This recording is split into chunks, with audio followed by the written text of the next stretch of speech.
Bon, on a tous en tête cette sensation quand on arrive au péage sur l'autoroute. Ouais, le fameux moment où la barrière se lève. C'est ça. Et le truc, c'est que, qu'on soit dans une petite citadine d'occasion ou une grosse berline de luxe flambant neuve, le pari fait exactement le même. Tout à fait, oui. Sauf que pour le premier conducteur, c'est un vrai trou dans le budget du mois, alors que pour l'autre, c'est totalement indolore. Et c'est exactement le principe de l'impôt aveugle, en fait. Une règle de calcul identique pour tout le monde, mais avec des répercussions sociales complètement asymétriques. Ce qui nous amène directement au cœur de notre deep dive d'aujourd'hui. On va décortiquer de manière totalement impartiale ce que disent nos sources sur une proposition très débattue. La fameuse idée de baisser la TVA à 5,5% sur l'énergie et les biens de première nécessité, c'est ça? Exactement. Et juste pour le contexte, la TVA, c'est une vieille histoire.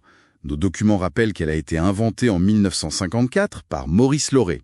Et aujourd'hui, ça rapporte plus de 200 milliards d'euros à l'État français chaque année, ce qui est colossal. C'est clair. Et surtout, depuis la réforme du 1er août 2025, la facture d'énergie est passée uniformément à 20% pour s'aligner sur le droit européen. Du coup, baisser cette taxe, sur le papier, ça a l'air d'être l'idée du siècle, le bouclier idéal pour les ménages modestes. Oui, parce que les chiffres sont assez frappants. Nos sources indiquent que ces biens de base représentent environ 29,3% des dépenses totales des 10% les plus pauvres, Ouais. contre à peine 6% du budget des plus riches.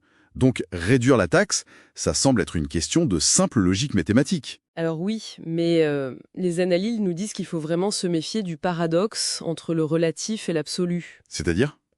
En proportion des revenus, oui, la TVA écrase les budgets modestes.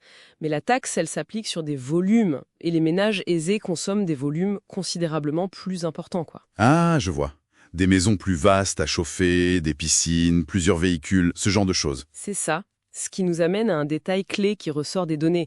Une baisse de la TVA à 5,5%, ça ferait économiser environ 82 € par an aux 10% les plus pauvres. D'accord, 82 €. Et pour les plus riches ? Pour les 10% les plus riches, cette même baisse représente une économie de 130 €. Ah ouais ?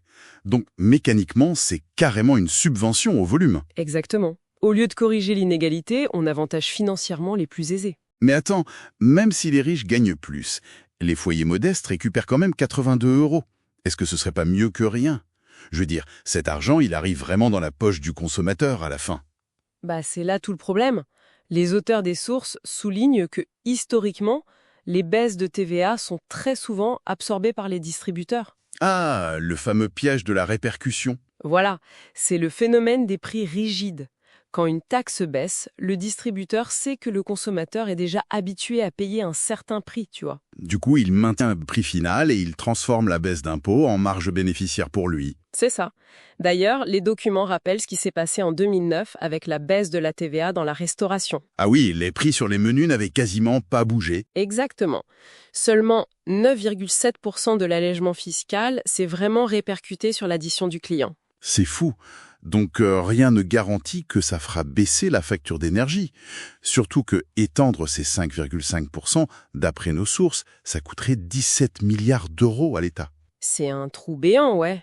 Ça menace directement le financement des services publics. Surtout quand on compare avec des outils plus ciblés. Les sources mentionnent le chèque énergie, par exemple. Oui, le chèque énergie, il aide directement les plus précaires et ça coûte seulement 900 millions d'euros. Infiniment moins cher et sans aucun effet d'aubaine pour les foyers très aisés.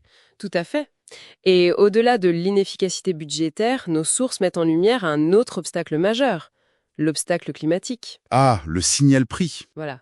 Subventionner la consommation d'énergie fossile, en baissant la taxe, ça annule ce fameux signal prix. Si se chauffer au gaz coûte moins cher, l'incitation à isoler sa maison disparaît. Et ça a un coût environnemental énorme. Les projections estiment que ça pourrait rajouter jusqu'à 6 millions de tonnes de CO2 dans l'atmosphère, juste pour le chauffage. C'est énorme. Sans compter qu'on a un mur juridique européen en face. Oui, la directive de 2022. Exactement. Elle est très stricte. Elle interdit formellement de descendre sous les 15% de TVA pour les carburants fossiles.